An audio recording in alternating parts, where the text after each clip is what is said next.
Hello friends, how are you? I am your YouTube teacher OT sir. Welcome on my YouTube channel whose name is Socially Social. So today we are going to talk about one of the most important lesson or topic whose name is agriculture. So whenever we are talking about the agriculture, this is not writing properly. दे भाई दूसरा दे. Good.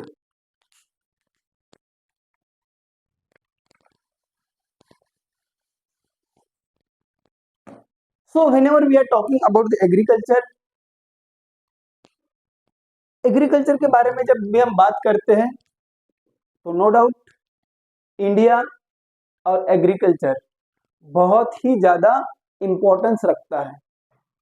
Why agriculture is too much important in India?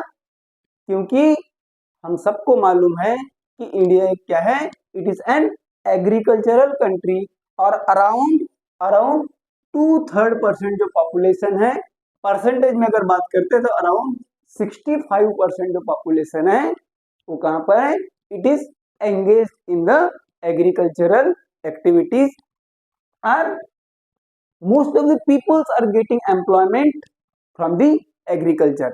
So जो agriculture activities है, agriculture activity है ये generally primitive type की activity है जो क्या करती है, मोस्टली हमारे लिए फूड प्रोड्यूस करती है, जो हम क्या करते हैं, कंज्यूम करते हैं, जिस पर हमारा लाइफ क्या होती है, डिपेंड होती है. साथ ही साथ में it produce materials for the industries also. वो इंडस्ट्रीज के लिए भी क्या करती है, कुछ मटेरियल्स प्रोवाइड करती है. और जो मटेरियल्स प्रोवाइड करती है कौन, एग्रीकल्चर. उन मटेरियल्स को हम क्या बोलते हैं, क्या बोलते हैं, अरे इतना तो बता दीजिए. नहीं, रॉ मटेरियल्स प्रोड्यूस करते हैं. Very good. सो रॉ मटेरियल हम क्या करते हैं, हमारी एग्रीकल्चर क्या करती है, प्रोड्यूस करती है, जो किसके काम में आती है, इंडस्ट्रीज के लिए काम में आती है, जिस पर क्या होता है, प्रोसेस होकर नई चीज गुड्स में क्या करते हैं, हम कन्वर्ट करते हैं. सो इंडिया में कुछ जो एग्रीकल्चर प्रैक्टिसेस हैं जो बहुत ही क्या है, इंपॉर्टेंट है. जैसे मान लेते टी का प्रोडक्शन हो गया, कॉफी का प्रोडक्शन हो गया, स्पाइसेस हो गया, है ना. तो ये सारी चीजें हम क्या करते हैं, प्रोड्यूस करते हैं. अब मैक्सिमम चीजें हम क्या करते हैं, कंज्यूम करते हैं. मैक्सिमम चीजें हम इंडस्ट्रीज के लिए as a raw material supply करते हैं. और जैसा हमने अभी अभी बोला, टी, कॉफी, स्पाइसेस वगैरह हो गई, this things are this commodities we use to export also. इनका हम क्या करते हैं, एक्सपोर्ट भी करते हैं. तो एग्रीकल्चर की अगर बात करते हैं तो सबसे पहले देखेंगे हम टाइप्स ऑफ फार्मिंग. इंडिया में किस प्रकार की टाइप्स ऑफ फार्मिंग, इंडिया में किस प्रकार की क्या होती है, फार्मिंग होती है, टाइप्स ऑफ फार्मिंग. अब जनरली इंडिया में तो अलग अलग प्रकार की फार्मिंग होती है, मगर इस चैप्टर में हमें क्या करना है, मेनली 3 फार्मिंग के बारे में हमें इंफॉर्मेशन लर्न करना है, कलेक्ट करना है, गेन करना है. काय के लिए, no doubt, no need to tell you, it is for the preparation of board exam. So agriculture एक क्या है, एक क्या है, प्राइमरी सेक्टर की इकोनॉमी एक्टिविटी है, जो क्या करती है, अलग अलग गुड्स को प्रोड्यूस करती है. और साथ ही साथ में क्या करती है कि ये जो एग्रीकल्चर एक्टिविटी है, जो फार्मिंग्स है, ये फार्मिंग्स हमारे इंडिया में कोई नई बात नहीं है. फ्रॉम दी एज ओल्ड इसको हम क्या कर रहे हैं, रन कर रहे हैं, परफॉर्म कर रहे हैं. मगर मोस्ट ऑफ दी जो एग्रीकल्चर है, हमारा इंडियन जो एग्रीकल्चर है, वो किसके ऊपर डिपेंड करती है, फिजिकल एनवायरनमेंट के ऊपर डिपेंड करती है. साथ ही साथ में टेक्नोलॉजिकल नो हाउ के ऊपर डिपेंड करती है. और साथ ही साथ में सोशियो कल्चरल प्रैक्टिस के ऊपर वो क्या करती है, डिपेंड करती है. ये उसके जो कैरेक्टरिस्टिक्स है, ये 3 चीजों के ऊपर पाए जाते हैं, या तो फिजिकल एनवायरनमेंट, या तो फिर technological know how, either socio and cultural practices. So ये जो टाइप्स ऑफ फार्मिंग है, हम इस चैप्टर में 3 प्रकार की क्या देखेंगे, हम फार्मिंग देखेंगे, प्रैक्टिस फार्मिंग्स देखेंगे जो इंडिया में परफॉर्म होती है. पहला देखेंगे प्रीमिटिव सबसिस्टेंस फार्मिंग। हमने क्या बोला है? प्रीमिटिव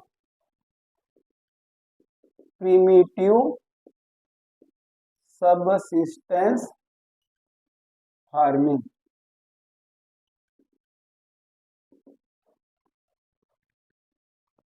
अब प्रीमिटिव की अगर बात करते हैं, प्रीमिटिव की अगर बात करते हैं तो प्राइमरी लेवल का, प्रीमिटिव का मतलब प्राइमरी लेवल का। सबसिस्टेंस की बात करते हैं तो ऐसी फार्मिंग जहां पर फार्मर का मेन मोटो क्या होता है? उतना ही प्रोडक्शन लेना जितना उसके फैमिली की क्या है? नीड है, जितना उसके फैमिली की क्या है? नीड है। तो इस प्रकार की प्रीमिटिव सबसिस्टेंस फार्मिंग, जिसको हम एक बहुत ही क्या बोलेंगे, ट्रेडिशनल टाइप की जो फार्मिंग है, इसके बारे में हम बात करेंगे। And primitive subsistence farming is practice in most of the packets of the India or most of the parts of India। जैसा ये जो इस टाइप का जो एग्रीकल्चर होता है, छोटे छोटे पैचेस में, छोटे छोटे एरियाज में की परफॉर्म की जाती है with the help of primitive tools. जैसा आपका वुडन प्लग वगैरह हो गया, इसके सहायता से की जाती है, परफॉर्म की जाती है। साथ ही साथ में इस प्रीमिटिव सबसिस्टेंस फार्मिंग में बाहर से लेबर नहीं बुलाए जाते, with the help of family member ही क्या किया जाता है? क्या किया जाता है? एग्रीकल्चर एक्टिविटी की जाती है।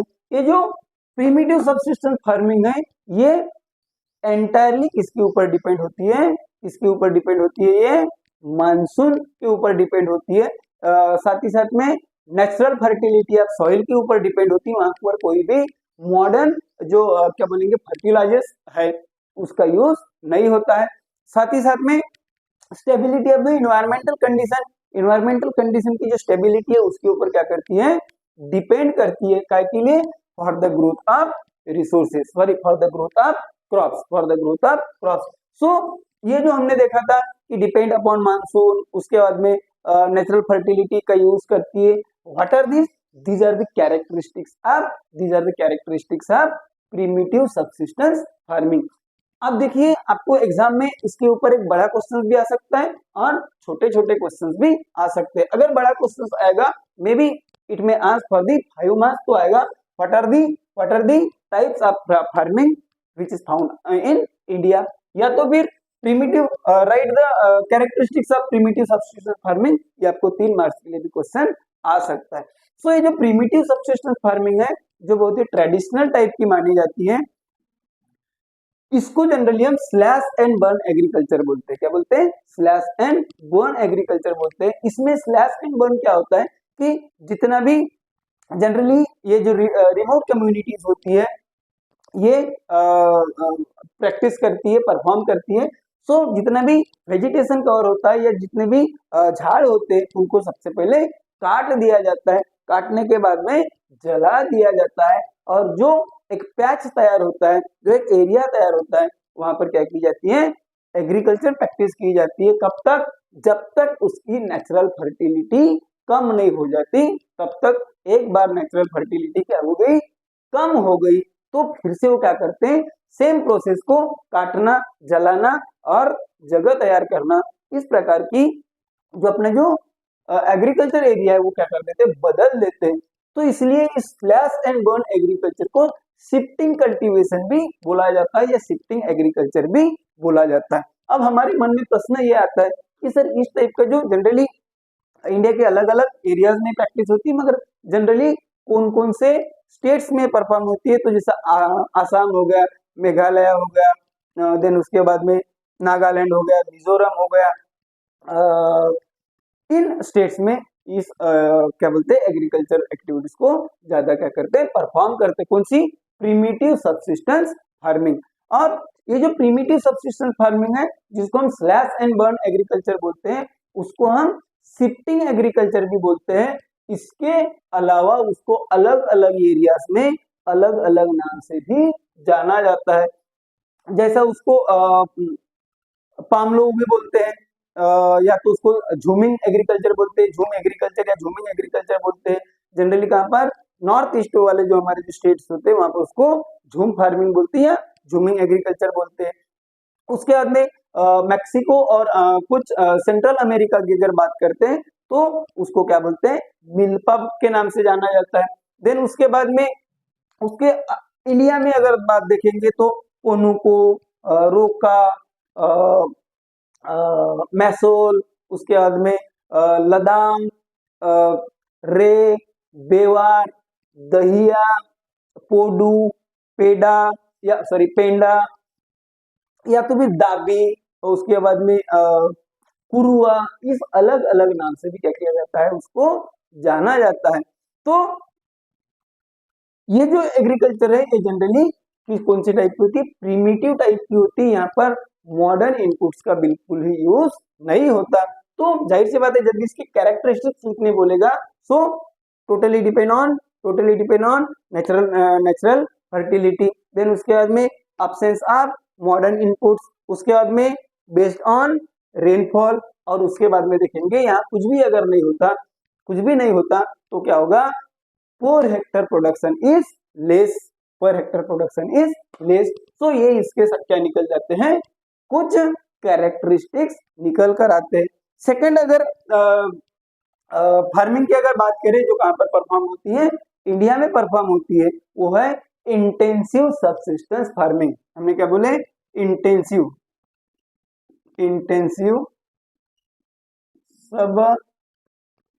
Subsistence farming.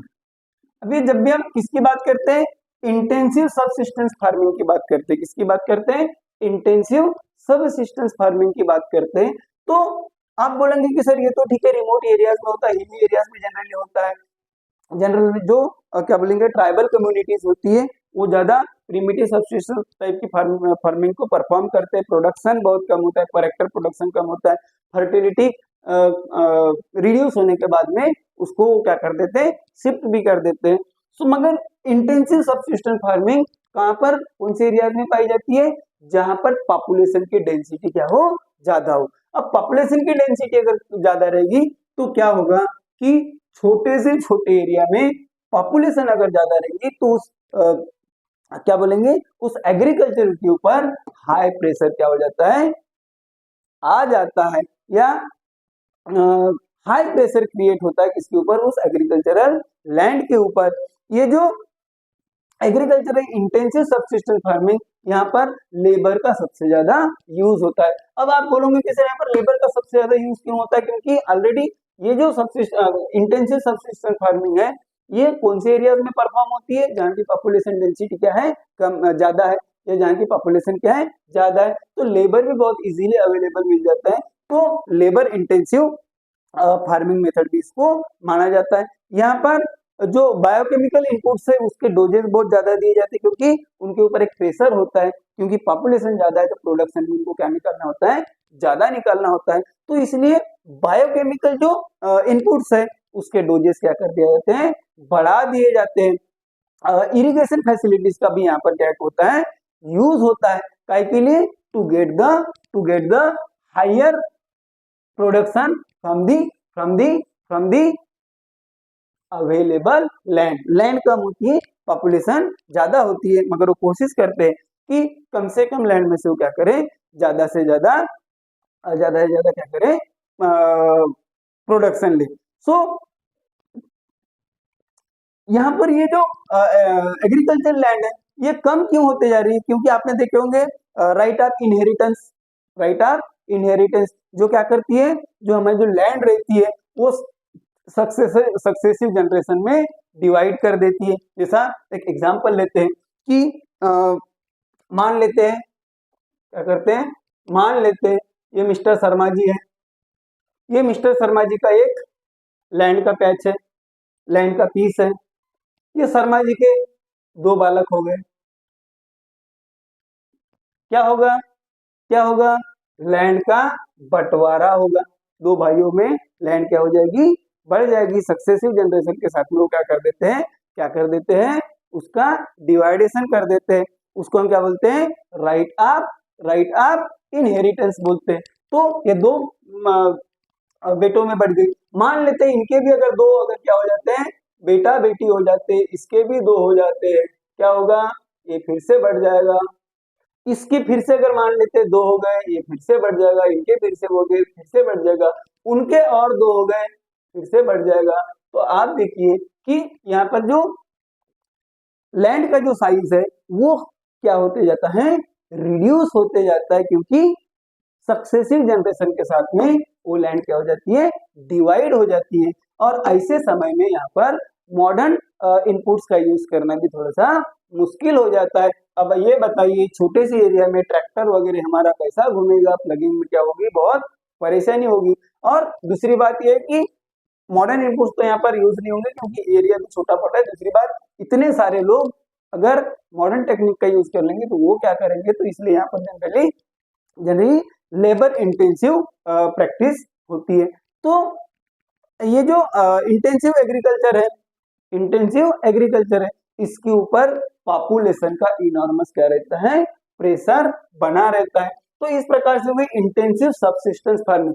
यहाँ पर भी देखिए इंटेंसिव तो है, प्रोडक्शन तो बढ़ रहा है, मगर फिर भी क्या है, सबसिस्टेंस ही है। उसका जो मेन पर्पस है वो क्या है, फैमिली के नीड की की नीड को क्या करना है, फुलफिल करना है। देन उसके बाद में इंडिया में पाई जाने वाली या इंडिया में प्रैक्टिस की जाने वाली तीसरी इंपॉर्टेंट और जिसको हम क्या बोलते हैं, मॉडर्न एग्रीकल्चर टेक्निक बोलेंगे, जिसको क्या बोलते हैं, कमर्शियल फार्मिंग। कमर्शियल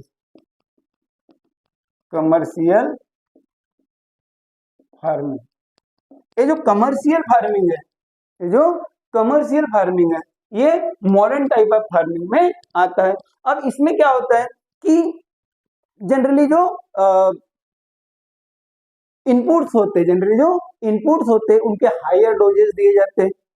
उसके बाद में हाई एल्डिंग वेराइटी सीड्स यूज किए जाते हैं। हमने क्या बोले, हाई एल्डिंग वेराइटी सीड्स। उसी को एग्जाम में आपको कभी कभी एमसीक्यू में पूछ लेता है, what is the full form of HYV, क्या HYV। सो H का मतलब हाई, Y का मतलब एल्डिंग और V का मतलब वेराइटी। सो यहाँ पर जो सीड्स होते हैं वो हाई एल्डिंग के होते हैं। यहाँ पर उनकी जो प्रोडक्टिव कैपेसिटी होती है वो ज्यादा होती है। मॉडर्न सीड्स का क्या किया जाता है, यूज किया जाता है। साथ ही साथ में इन द कमर्शियल फार्मिंग यहाँ पर केमिकल फर्टिलाइजर का भी यूज बढ़ जाता है। और साथ ही साथ में केमिकल फर्टिलाइजर के साथ साथ यहाँ पर पेस्टिसाइड्स का भी यूज होता है। साथ ही साथ में पेस्टिसाइड के साथ में और किसका यूज होगा, हाँ, केमिकल फर्टिलाइजर का भी यूज होता है, पेस्टिसाइड्स का भी यूज होता है, इंसेक्टिसाइड्स का भी यूज होता है। और ये जो कमर्शियल फार्मिंग है, जनरली एक ही फसल साल में उगाई जाती है। वो भी कौन से एरिया में, बहुत बड़े एरिया में सेम फसल उगाई जाती है। जिसका पर्पस क्या होता है, to sell out the production in the market. उसका जो मेन पर्पस ये होता है कि वहां पर जो भी प्रोडक्शन निकलेगा वो क्या कर दिया जाएगा, मार्केट में सेल आउट कर दिया जाएगा। यहाँ पर लेबर्स का बहुत ज्यादा क्या होता है, इस्तेमाल होता है। और ये जो लेबर है उस लोकल एरियाज में अगर अवेलेबल नहीं हुआ तो माइग्रेंट लेबर का यूज सबसे ज्यादा होता है। अब यहाँ पर ये भी बोला है कि सिंगल क्रॉप तो हम ग्रो करते हैं, लेबर भी बाहर से माइग्रेट करते हैं। यहाँ पर कैपिटल का भी इन्वेस्टमेंट बहुत ज्यादा हो जाता है। यहाँ पर पैसा भी बहुत ज्यादा लगता है, लागत भी बहुत ज्यादा लगती है। बस ये बात अलग है कि यहाँ के जो क्रॉप्स निकलते हैं वो कॉस्टली निकलते हैं, जिनको क्या कर दिया जाता है, मार्केट में बेच दिया जाता है। तो ये जो कमर्शियल जो फार्मिंग है, ये कमर्शियल फार्मिंग हर जगह में एक जैसा नहीं है। तो हर जगह एक जैसा नहीं है, कैसा है कि किसी एरियाज में जो कमर्शियल फार्मिंग होती है वही दूसरे एरियाज में क्या हो जाती है, वो सबसिस्टेंस फार्मिंग हो जाती है। फॉर एग्जाम्पल हम बात करते हैं राइस की। राइस का अगर प्रोडक्शन अगर हम पंजाब और हरियाणा स्टेट में देखें तो कमर्शियल बेसिस पर लिया जाता है, मगर वही ओडिशा जैसे स्टेट में राइस का जो प्रोडक्शन है वो एक सबसिस्टेंस फार्मिंग के रूप में लिया जाता है। तो कुछ जो क्रॉप्स है वो रीजन टू रीजन क्या करते हैं, अलग अलग फार्मिंग का क्या बन जाते हैं, पार्ट बन जाते हैं। अब इस कमर्शियल फार्मिंग में जो मेन जो क्रॉप्स है वो कौन कौन से, ये देखना बहुत जरूरी है। तो tea, coffee, rubber, sugar cane, उसके बाद में बनाना, ये क्या है, इस कमर्शियल फार्मिंग के कुछ इंपॉर्टेंट एग्जाम्पल्स है। अब आपने देखा होगा कि टी की जब भी बात करते हैं तो असम और नॉर्थ बंगाल में टी का प्रोडक्शन सबसे ज्यादा होता है, और कॉफी की जब भी बात आती है तो कर्नाटका स्टेट में कॉफी का प्रोडक्शन ज्यादा होता है। तो इस प्रकार से सपोज अगर आपको 5 मार्क्स के लिए क्वेश्चन पूछेगा, so what are the types of farming in India, ये पूछेगा या तो छोटे छोटे क्या पूछ सकता है, आपको कैरेक्टरिस्टिक्स पूछ सकता है। तीन ही फार्मिंग एक्टिविटी दी है, primitive subsistence farming, intensive subsistence farming and commercial farming. Then उसके बाद में हम दूसरे पॉइंट्स की तरफ मूव करते हैं, जो पॉइंट्स क्या आता है, क्रॉपिंग पैटर्न। कौन सा पॉइंट आता है, क्रॉपिंग पैटर्न। अब ये क्रॉपिंग पैटर्न कहाँ का, क्रॉपिंग पैटर्न कहाँ का, बिल्कुल इंडिया का, क्योंकि क्लास 10th में हम जो ज्योग्राफी पढ़ रहे हैं वो कौन सी ज्योग्राफी है, इंडियन ज्योग्राफी है। तो क्रॉपिंग पैटर्न अगर देखते कहाँ के, हम हेडिंग लिख लेते हैं, क्या करते हैं, हेडिंग लिख लेते हैं, क्रॉपिंग पैटर्न कहाँ का, इन इंडिया। इंडिया की अगर बात करते हैं इसकी क्रॉपिंग पैटर्न की, तो जनरली 3 क्रॉपिंग पैटर्न इंडिया में पाए जाते हैं, या जिसको आप ये बोल सकते हैं 3 क्रॉपिंग सीजन इंडिया में पाए जाते हैं। अब 3 क्रॉपिंग सीजन जब भी हमने बोलते हैं कि इंडिया में पाए जाते हैं, तो मोस्ट ऑफ द स्टूडेंट्स को जनरली 2 क्रॉपिंग सीजन तो पहले से मालूम रहती है, कौन सा, रबी, खरीफ, मगर तीसरा भी क्रॉपिंग सीजन होता है या तीसरा भी क्रॉपिंग पैटर्न होता है जिसका नाम है जैद। जिसका नाम क्या है, जैद। तो हम पहला क्रॉपिंग पैटर्न देखते हैं कहाँ का, इंडिया का, वो है रबी। कौन सा क्रॉपिंग पैटर्न, रबी की अगर बात करते हैं, सो इंडिया में जो 3 क्रॉपिंग पैटर्न है या 3 क्रॉपिंग सीजन है, उसमें से रबी हम क्या देखते हैं, सीजन देखते हैं या पैटर्न देखते हैं। अब ये जो रबी क्या देखेंगे हम, पैटर्न देखेंगे, तो रबी क्रॉप की जो जनरली जो सोविंग होती है वो कौन से मंथ में होती है, वो कौन से मंथ में होती है, अक्टूबर से लेकर दिसंबर मंथ में इसकी सोविंग होती है। और उसके बाद में इसकी अगर हार्वेस्टिंग की बात करें आफ्टर मैच्योरिटी, उसकी जो हार्वेस्टिंग होती है ये जनरली अप्रैल, मई या जून महीने में होती है। इसका अगर मेन अगर क्या देखेंगे हम, एग्जाम्पल देखेंगे, मेन क्रॉप अगर देखेंगे, तो सबसे पहले आपको क्या लिखना है, हीट लिखना है। सबसे पहले आपको क्या लिखना है, हीट लिखना है, क्योंकि हीट जो है एक स्टेपल फूड में ही आता है। Most of the peoples of India अपने डेली डाइट में क्या करते हैं, उसको यूज करते हैं। सो हीट इसका क्या है, एक एग्जाम्पल है। साथ ही साथ में बार्ली हो गया, पीस हो गया, ग्राम हो गया जिसको चना बोलते हैं, मस्टर्ड हो गया, ये भी क्या करते हैं, इंडिया के अलग अलग पार्ट में इनका प्रोडक्शन होता है, जो कौन से क्रॉप में आते हैं, रबी क्रॉप में आते हैं। अब ये जो रबी क्रॉप्स है इंडिया में कौन कौन से स्टेट में सबसे ज्यादा होते हैं, तो पंजाब हो गया, हरियाणा हो गया, हिमाचल प्रदेश हो गया, जम्मू एंड कश्मीर, उत्तराखंड, उत्तर प्रदेश, ये क्या है, मेन प्रोड्यूसर्स है किसके, रबी क्रॉप्स के, और वो भी स्पेशली किसके, व्हीट के। साथ ही साथ में ये जो रबी क्रॉप्स है, ये रबी क्रॉप्स इस सीजन में अच्छा ग्रो क्यों होता है, क्योंकि आपने देखा होगा कि विंटर सीजन में भी क्या होता है, प्रेसिपिटेशन होता है, बारिश हमें मिलती है, पानी हमें मिलता है। किसके कारण मिलता है, जो वेस्टर्न जो साइक्लोन्स होते हैं उसके कारण हमें विंटर में रेनफॉल होता है, जो क्या होता है, हमारे रबी क्रॉप्स के लिए बड़े ही महत्वपूर्ण माने जाते हैं। कौन से वेस्टर्न टेम्परेट जो साइक्लोन्स होते हैं उससे विंटर में रेनफॉल होती है। सेकंड अगर हम क्या देखते हैं, क्रॉप देखते हैं, फसल देखते हैं, वो है रबी के बाद में सेकंड क्रॉपिंग पैटर्न क्या हो जाएगा, खरीफ। खरीफ खरीफ की जब भी हम बात करते हैं, जनरली मोस्ट ऑफ द जो क्रॉप्स होते हैं वो कौन से बेस्ड होते हैं, मानसून रेनफॉल बेस्ड होते हैं। और इसका सबसे सबसे मेन एग्जांपल है या तो राइस, या तो आप इसको क्या बोल सकते हैं, पैडी बोल सकते हैं। क्या बोल सकते हैं, पैडी बोल सकते हैं। राइस या पैडी इसका क्या है मेन एग्जांपल है। अब इसका जो सोविंग है, ये सोविंग कब होती है, इसकी बुआई कब होती है, तो जनरली जब भी क्या होती है, ऑनसेट ऑफ मानसून, जब मानसून का समय आता है। कौन से समय में मानसून आता है हमारे इंडिया में, जून और जुलाई में। तो इसकी सोविंग भी कहां पर होता है, जून और जुलाई के पीरियड में होता है। और इसकी जो हार्वेस्टिंग का जो समय रहता है वो कौन सा होता है, सितंबर से अक्टूबर मंथ होता है। तो राइस हो गया जिसको हम क्या बोलते हैं, पैडी बोलते हैं, जिसको हम क्या बोलते हैं, पैडी बोलते हैं। साथ ही साथ में अगर हम बात करते हैं तो जैसा मेज हो गया, जवार, बाजरा, तूर जिसको अरहर भी बोला जाता है, मूंग, उड़द, ये इसके क्या है कुछ एग्जाम्पल्स है, जो कौन से सीजन में होते हैं, खरीफ सीजन में होते हैं, जो मानसून बेस्ड होते हैं।